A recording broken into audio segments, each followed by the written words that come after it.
She hadn't spoken a single word in 5 years. Doctors had given up. Therapists had tried everything. But in a quiet hotel garden, a stranger with calloused hands and a warm smile knelt beside her. And the impossible happened. Elena Price was not just another CEO.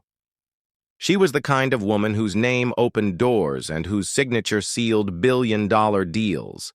Her towering figure, always clad in flawless designer suits, exuded an aura of confidence that could intimidate even the most seasoned board members. But beneath the immaculate surface, her life was not the perfect portrait the media adored.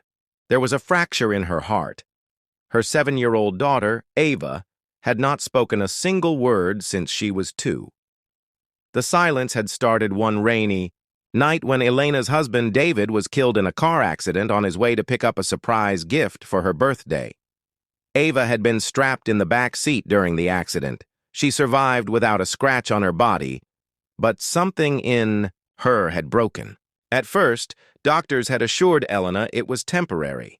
Trauma sometimes froze the voice, they said. But weeks turned into months, and months into years. Therapists, speech pathologists, child psychologists, Elena had tried them all. No one could coax even a whisper from Ava's lips. At home, Ava communicated through nods, gestures, and sometimes a scribbled drawing on a piece of paper. She was bright. Too bright, some teachers said, but her silence created a bubble between her and the rest of the world. That morning, Elena had flown into Atlanta for a 3-day corporate retreat at the upscale Magnolia Crown Hotel. It wasn't her usual choice to mix business with personal matters, but she had brought Ava along. Something about the hotel's lush garden, visible from the glossy brochure, had given her the idea. Fresh air will do her good, Elena had told herself, even though deep down she knew it was another futile attempt to break through the wall of silence. When they arrived, Ava clung to her mother's hand, her big brown eyes scanning the marble floors, the crystal chandeliers, and the bustling crowd of conference guests. She was wearing a pale yellow dress, one of the few colors she seemed to like. Elena checked in, left instructions for room service, and promised Ava they'd explore the garden later. The first afternoon went as expected. Elena attended the welcome dinner, smiled through conversations, and fielded questions about market expansion. But her thoughts kept drifting to Ava, who had been quietly reading in the room under the watch of a hired babysitter. That night, when Elena stepped onto the balcony, she saw the garden below, lit softly by lanterns, alive with the smell of magnolias. The sight stirred something in her. Maybe tomorrow morning, she thought, she and Ava could walk there before her meetings. Maybe, just maybe, the peace of that place could reach her daughter's heart. The next morning, the sun broke through the clouds, painting the hotel in golden light. Elena dressed Ava in a soft pink cardigan and white sneakers, tying her hair into a loose braid. "Ready, sweetheart?" she asked, knowing she wouldn't get an answer. Ava just nodded, holding her little sketch pad. The garden was everything the brochure had promised.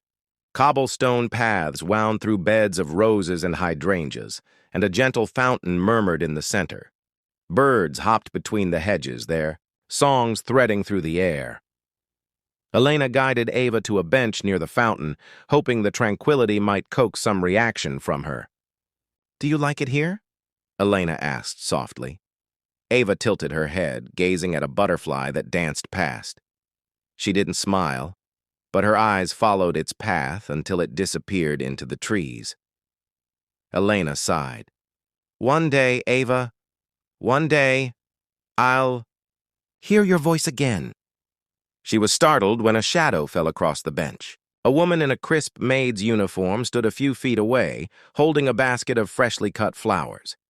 She was black, middle-aged, with warm, deep-set eyes that carried both kindness and a quiet strength. "Beautiful morning, ma'am," she said, with a soft, southern accent. Elena nodded politely, assuming she would move on. But instead, the maid set her basket down and crouched slightly to Ava's level. "Well, hello there, sugar," she said gently. Ava froze, her fingers tightening around her sketch pad. The maid didn't push. She simply picked a small lavender sprig from her basket and held it out. "This one's special, smells like the first day of spring." Ava's eyes flickered, between the flower and the woman's face. Slowly, she reached out and took it. The maid's smile deepened. "My name's Grace," she said. "I've been working here since before you were born. You know what I love most about this garden? Every flower has its own story. Some start small and take forever to bloom. But when they do, they're the most beautiful of all." Elena watched silently, unsure whether to intervene. No stranger had ever managed to hold Ava's attention this long. Grace didn't pepper Ava with questions or demand a response. Instead, she began telling a simple, rhythmic story about a stubborn little daisy, who the next morning, Elena made sure to bring Ava to the garden again. She had no idea if Grace would be there, but part of her hoped she would. Sure enough, Grace appeared carrying her basket, her uniform slightly faded from years of washing. She smiled at Ava as if greeting an old friend. "There's my flower girl," she said warmly. This time she brought a small wind chime, its delicate metal leaves catching the morning sun. She hung it on a low branch near the fountain, and a soft tinkling sound floated through the air. Ava stared at it, her eyes wide. "These chimes," Grace said softly, "are like voices for the wind. Even when the wind can't speak, it still finds a way to be heard." She let the words settle in the air, then knelt beside Ava and began humming, a low, soothing melody. It wasn't a song Elena recognized, but it had a lullaby's comfort. Ava's breathing slowed, her small shoulders relaxing. Then, without prompting, Grace handed Ava a single blue forget-me-not. "This one's for keeping memories alive," she explained. "Do you remember your daddy, sugar?" Elena's breath caught, but before she could say anything, Ava's eyes shimmered, and she gave the tiniest nod. Grace's smile didn't waver. "I bet he had a voice you loved." By the third day, Ava was speaking in short bursts. Not a flood, not yet, but enough to open a door that had been locked for 5 years. Grace had a way of weaving stories and questions that made Ava want to answer, as if each word she spoke planted another flower in that vast, silent garden inside her. Elena's business retreat faded into the background.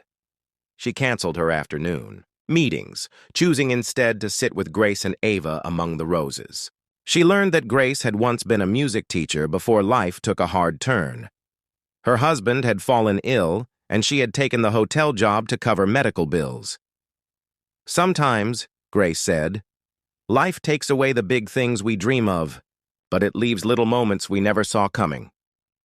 Those moments, they save us." On their last morning at the Magnolia Crown, Elena found Grace in the garden and pressed a folded envelope into her hand. "No, ma'am," Grace began, shaking her head. It's not charity," Elena interrupted gently. "It's gratitude. You gave me back something no doctor or therapist could." Grace hesitated, then accepted it, her eyes shimmering. "You just keep watering that little flower of yours," she said. As Elena and Ava drove away from the hotel, Ava sat in the back seat, humming the tune Grace had taught her. When they passed a field of wildflowers, Ava leaned forward and said clearly, "Mama, look!" Elena's eyes filled with tears again, but this time they were tears of joy. She reached back, squeezing her daughter's hand.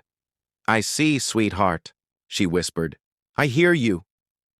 And from that day forward, Ava never lived in silence again. Hearing. For a long moment, Ava stared at the flower. Then, so softly that Elena thought she had imagined it, Ava whispered, "Yes." Elena's heart stopped. She gripped the edge of the bench, afraid to If a simple act of kindness can give someone their voice back, imagine what your kindness could do today. Share this story, because you never know whose life you might change with just one moment of compassion. Move, afraid the moment would vanish if she did. Grace didn't react with shock or praise. She simply nodded, as if Ava's voice had been there all along. "I'd love to hear more about him sometime," Grace said. Ava blinked, her small mouth working as if testing the idea of speaking again. Then she looked up at her mother and whispered, "Mama." Elena's tears spilled over. The word, so ordinary, so small, hit her like a tidal wave. She reached for her daughter, pulling her into a trembling embrace. Grace stood quietly, giving them the space, her eyes glistening with a private pride. Refused to open until it found the right song. Her voice was warm, almost musical, carrying a steady patience. Ava's head tilted slightly, the tiniest sign she was listening. Grace picked another flower, a white camellia, and said, "This one means longing. You ever long for something, honey?" To Elena's shock, Ava's eyes softened, and for a fleeting second, her lips parted. But no sound came. Grace didn't flinch. "That's all right," she said, as if she understood. "We'll let the garden do the talking for now." When Grace stood and picked up her basket, she turned to Elena. "She's a bright one. You just have to give her the right kind of quiet." And with that, she walked away, leaving Elena staring after her, strangely unsettled and yet hopeful.